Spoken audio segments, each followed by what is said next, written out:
Hello friends and welcome back to the channel Kavya की दुनिया से स्वागत है आपका एक नई वीडियो के साथ। तो आज जो है ना मैं आप लोगों के साथ शेयर करने वाली हूँ अस्तर वाले सूट की कटिंग एंड स्टिचिंग। अब यहाँ पे जो है ना ये वर्क वाला सूट है और देखिए इसकी एम्ब्रॉयडरी जो है ना काफ़ी उभरी हुई है।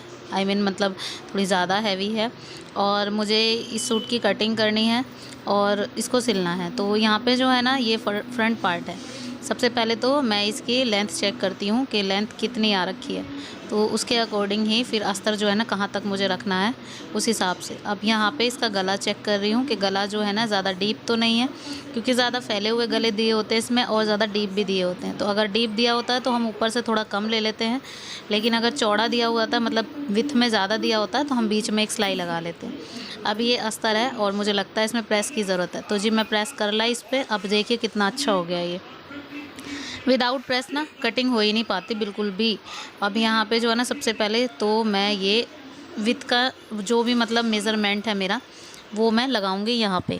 अब मेज़रमेंट है हमारा, चेस्ट है 36 और कमर है 35 और हिप है 38। तो सारी चीज़ें मैंने यहाँ पे लिख ली हैं, आपको भी दिख रही होंगी। और यहाँ पे देखिए सबसे पहले तो हम जैसे हिप का हिसाब लेते हैं ना, तो हिप के हिसाब से ही हम कपड़ा रखते हैं, क्योंकि ब्रेस्ट के अकॉर्डिंग हिप थोड़ी ज़्यादा होती है तो उसके अकॉर्डिंग कपड़े की 4 फोल्ड करते हैं। तो यहाँ पे मैंने 4 फोल्ड उसी के हिसाब से किया है और मेज़रमेंट लगाना किया है शुरू। सबसे पहले तो तीरा हमारा 6 था और मुड्ढे हमारे 6.5 थे। तो ये जितने भी पतले बंदे होते हैं मेरे अकॉर्डिंग, जितने मैं हूँ मतलब हैवी साइज़ होता है तो 6.5-7 ले लेते हैं, अदरवाइज़ हम 6-6.5 ही लेते हैं दोनों चीज़ों को। अब यहाँ पे ब्रेस्ट अगर आपको समझ नहीं आए ना तो आप देख लीजिए कितनी आपकी ब्रेस्ट है और उसके अकॉर्डिंग है ना इसको 4 कर दीजिए ऐसे इंची टेप को आधा आधा करके। तो उसमें आपकी जो मेज़रमेंट है ना चेस्ट की वो निकल के आ जाएगी। तो यहाँ पे जैसा कि मैंने आप सबको बताया 36 थी तो उसके अकॉर्डिंग 9 आई है, मतलब 9 + 2 11 इंचज़ आए हैं और 11 इंचज़ में मैंने निशान लगा दिया है। कमर का निशान हम लगाते हैं ऊपर से 13 इंच पे, हिप का निशान हम लगाते हैं ऊपर से 20 इंच पे। तो मैंने दोनों ही निशान लगा दिए हैं। अब यहाँ पे कमर मुझे लगानी है, तो कमर भी सेम ही थी 35 थी, तो उसके अकॉर्डिंग मैंने आधा इंच कम कर दिया है 9 में, मतलब 8.25 कर दिया है। और उसके बाद जो है ना यहाँ पे हिप का निशान लगा रही हूँ। हिप का निशान भी सेम तरीके से बिल्कुल जैसे 38 आ रहा है आपका, तो उसके हिसाब से आप 9.5 रख लीजिए और 9.5 के 11.5 2 इंच प्लस कर दीजिए उसमें।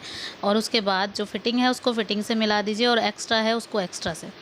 अब सबसे बाद की बारी आती है ये गोलाई की। तो यहाँ पे 1 इंच मैंने इस तरीके से लिया और इस तरीके से इसकी गोलाई कर, बाकी जब हम स्लीव्स लगाएंगे तो बैक पार्ट की एक बार फिर से हल्की सी गोलाई कर देंगे और उससे जो है ना शेप बहुत अच्छी आएगी। तो यहाँ पे निशान लग गया है। अब सेम तरीके से इसकी कटिंग कर देते हैं, जैसा कि आपने मेज़रमेंट लगाया उस हिसाब से जो है ना आप इसकी कटिंग कर देंगे। यहाँ पे देखिए एक्स्ट्रा को एक्स्ट्रा से मैं कटिंग कर रही हूँ और नीचे की तरफ से जब दामन हम कट करते हैं तो बिल्कुल स्ट्रेट लेके चले जाते हैं ऐसे। तो यहाँ पे जो है ना जो किनारी वाला कपड़ा है ना वो मैंने निकाल दिया, क्योंकि किनारी वाला कपड़ा जब हम फोल्ड करते हैं ना तो बहुत खिंचाव सा हो जाता है और बहुत अजीब हो जाता है। अब देखिए एक ज़रूरी बात, यहाँ पे आप ये निशान भी साथ के साथ लगा लीजिए दोनों तरफ। तो उससे क्या होगा ना कि आपको याद रहेगा और दोनों तरफ आपको बाद में फ़िटिंग करने की ज़रूरत पड़ती है ना तो उसमें आपको दोबारा से नापने की ज़रूरत नहीं पड़ेगी। अब ये कपड़ा है और इसको जो है ना मैंने उल्टा करके रखा है और मैंने इस पर भी प्रेस कर ली है। अब यहाँ पे इसको कुछ इस तरीके से रखूँगी और दोनों तरफ, सबसे मेन तो गले की तरफ आपको रखना है कि दोनों तरफ बिल्कुल बराबर कपड़ा रखा होना चाहिए। उसके बाद ही हम लोग इसका कच्चा करना शुरू करेंगे। तो यहाँ पे मैंने अच्छे से नाप लिया था और उसके बाद फिर यहाँ पे मैंने इसको रख दिया है। अब लेंथ वगैरह जो भी है कम ज़्यादा होगी वो मैं बाद में देख लूँगी। तो फ़िलहाल जो है ना मुझे इसको कच्चा करना है। और गला जो है ना थोड़ा इसका ज़्यादा डीप दिया हुआ था तो मैंने हल्का सा नीचे करके रखा है ये। अब यहाँ पे सुई में धागा लिया है मैंने और अच्छे से इसका एक बार कच्चा कर लूँगी। तो कच्चा करने का मतलब ये है कि ये इससे अच्छे से सेट हो जाएगा और कच्चा होने के बाद फिर ये इधर उधर भगेगा नहीं और काफ़ी अच्छे से फिनिशिंग आती है अगर आप कच्चा करते हैं तो। अब यहाँ पे देखिए पूरे जो एरिया को मैं कवर अप कर लूँगी और उसके बाद जो है ना सेकंड पार्ट जो है मतलब बैक पार्ट हमारा उसको भी हम रख के कच्चा कर लेंगे। दोनों पार्ट्स को कच्चा करना है। अब यहाँ पे देखिए मैंने इसकी कटिंग भी कर ली है और अब इसको सिलना शुरू करते हैं। चलिए, सो फ्रेंड्स, सबसे पहले हम इसका जो नेक का डिज़ाइन है ना उसको रेडी करेंगे। अब यहाँ पे इस तरीके से मुझे ये नेक बनाना है। मैंने इस पे निशान लगा दिया है और जो ये गला बोला था ना उन्होंने, ये वाला गला था जिसको हम पान गला बोलते हैं, वही वाला गला बोला था कि ये वाला गला बनाना। अब मैंने जहाँ पे निशान लिया है उसके अकॉर्डिंग मैंने कट लगा लिया था छोटा सा, एक हल्का सा कट मैंने इस पे लगाया था और गले पे उसके हिसाब से, और दूसरे जो सूट वाला पार्ट है उस पे भी लगा दिया था। अब जो शेप हमारी दी हुई है उसी के शेप के अकॉर्डिंग मुझे लगानी है इसकी सिलाई। ये वाला जो नेक डिज़ाइन है ना बहुत अच्छे से सेट होता है, इवन देखने में बहुत ज़्यादा सुंदर लगता है। तो चलिए अब इसको जो है ना एक सिलाई लगा लेते हैं और इसको जो है ना कंप्लीट करते हैं, और उसके बाद जो है ना हल्का सा अंदर अंदर की कटिंग कर लेते हैं। अच्छा, दो तरीके से गले बनते हैं एम्ब्रॉयडरी वाले, या तो आप इसको पहले बीच में से कट कर लीजिए, तो उसकी ज़रूरत तब पड़ती है जब आपका गला जो है ना थोड़ा ज़्यादा फैला हो और आपका जो ये गला है ये कम दिया होता है, तो जैसे चौड़ाई में कम आता है तो तब हम इसको कट करते हैं। लेकिन इसमें शेप जो है ना दोनों ही अच्छी आ रही थी। अब मैंने एक बार बैक से देख लिया था इसको और अच्छी शेप आई है, और मैं एम्ब्रॉयडरी देख रही थी कि मतलब कहाँ से आ रखी है। अब मैंने इसको कटिंग कर ली है और ये देखिए बीच में भी हल्का सा कट लगा दिया है, और अब मैं इसको अंदर की तरफ फोल्ड कर दूँगी इस तरीके से। तो गले जो है ना एम्ब्रॉयडरी वाले बनाने में कोई दिक्कत नहीं होती, और बुकरम की किसी किसी को बुकरम के बगैर गले जो है ना बिल्कुल भी पसंद नहीं आते। इवन बुकरम वाले गले से बहुत ज़्यादा कंफर्टेबल लगता है। ये देखिए कितना सुंदर लग रहा है बनने के बाद। इसकी जो शेप है ना एम्ब्रॉयडरी के साथ, अगर मैं इसको नीचे की तरफ से ज़्यादा करती ना तो ये बिल्कुल भी कंफर्टेबल फील नहीं होता, बहुत ज़्यादा अजीब लगता है ये। इसी वजह से मैंने वहाँ तक ले लिया इसको, और जिन्होंने सिलवाया है उन्होंने भी मुझे वही बोला कि बस यहाँ तक आप करना और ज़्यादा नीचे तक नहीं करना। तो जी बैक गला मैंने गोल ही रेडी कर दिया था। अब जो है ना सबसे पहले इसके जो मुड्ढे हैं उसको जोड़ेंगे इस तरीके से। तो जो एम्ब्रॉयडरी वाला गला है वो मैंने बाहर रखा हुआ है, आप ध्यान से देखिए, और उसको मैंने बाहर रखा हुआ है। फिर उसके बाद जो है ना ये गला मैंने ऊपर रखा है, ताकि जो है ना जब भी सिलाई लग जाए दोनों, फिर उसके बाद मैं इसको अच्छे से कवर अप कर दूँ। ये देखिए सिलाई लग गई है, और अब जो है ना इसको मैं इस तरीके से कर दूँगी। ये देखिए, तो ये एक बहुत ज़्यादा अच्छी मतलब वो है ना कि मतलब फिनिशिंग चाहिए आपको, तो इन छोटी छोटी चीज़ों का ध्यान रखना होता है। सेम तरीके से मैंने दूसरी तरफ भी कर दिया है, यहाँ पे सिलाई लगा दी है डबल करके। और यकीन मानिए इसका गला बनने के बाद ना बिल्कुल भी ये ना तो फैला हुआ लग रहा था, ना मतलब नीचे की तरफ लग रहा था कि मतलब ज़्यादा बड़ा है लंबाई में या कुछ भी, ऐसा कुछ नहीं लग रहा था। ये देखिए यहाँ मैंने इसको कवर अप कर दिया है मुड्ढे को इस तरीके से। अब बारी आती है स्लीव्स की।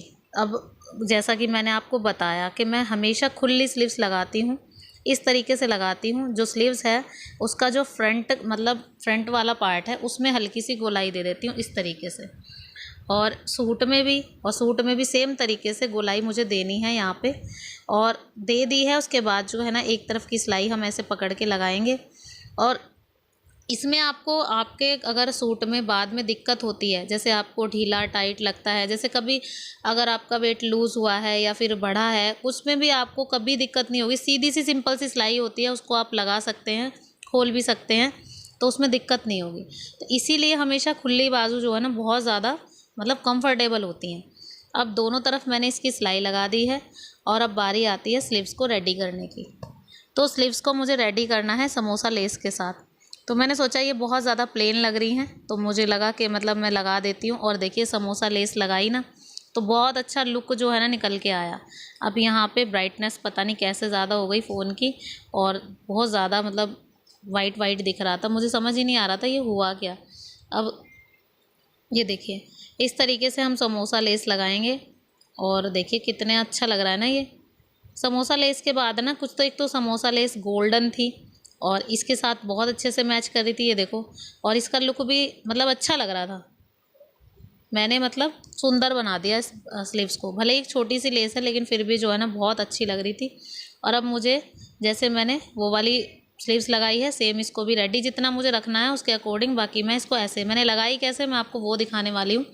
तो जैसे हम अंदर की तरफ फोल्ड करते हैं, मैंने अंदर की तरफ फोल्ड नहीं किया, कपड़ा बाहर की तरफ फोल्ड किया इस तरीके से, और यहाँ पे रख दी मैंने समोसा लेस। और कपड़ा इतना अच्छा था, जैसे ही मैं बिठा रही थी ना एकदम से सेट बैठ रहा था। इस तरीके से यहाँ पे रखी और इस तरीके से सिलाई लगा दी। तो मुझे डबल सिलाई वगैरह लगाने की ज़रूरत नहीं पड़ी, इवन बहुत अच्छे तरीके से ये लग भी गई। तो ये एक बेस्ट तरीका है समोसा लेस लगाने का। समोसा लेस बहुत अच्छे से लग जाती है, इसमें डबल सिलाई वगैरह की ज़रूरत नहीं पड़ती, ना ही आपकी सिलाई ज़्यादा दिखती हैं, और जो फिनिशिंग है ना वो भी अच्छे से निकल के आती है। सो फ्रेंड्स, स्लीव्स वगैरह लग गई हैं, सब कुछ रेडी है। अब यहाँ पे जो है ना सबसे पहले मुझे इसकी फ़िटिंग नापनी है, मतलब गोलाई की, जो स्लीव्स की गोलाई होती है उसकी गोलाई के अकॉर्डिंग मैंने यहाँ पे निशान लगा दिया है। उसके बाद मैं सिंपल एक बिल्कुल स्ट्रेट सिलाई में लगा दूँगी। जिस हिसाब से आपको रखनी है आपकी स्लीव्स की फ़िटिंग, उस हिसाब से आप एक निशान लगा लीजिए। और फिटिंग का निशान तो नीचे मैंने दोनों तरफ लगाया हुआ था अस्तर पे, उसी निशान पे मैं बिल्कुल सेम तरीके से लेके चली जाऊँगी और वापस ले आऊँगी एक सिलाई को। अब यहाँ देखिए, चाक फोल्ड करने के लिए हमें वहाँ पे सिलाई छोड़नी पड़ती है, वहीं से सिलाई को वापसी घुमाना पड़ता है इस तरीके से, तो तभी हमारे चाक जो है ना रेडी होते हैं। अब यहाँ देखिए, फिटिंग की सिलाई वगैरह लगाने के बाद हमारा ज़्यादा काम बचता है नहीं, तो मतलब यही है कि बस चाक वगैरह फोल्ड करो और इनकी लेंथ जो है ना कितनी मुझे रखनी है उसके अकॉर्डिंग मुझे लेंथ रखनी थी।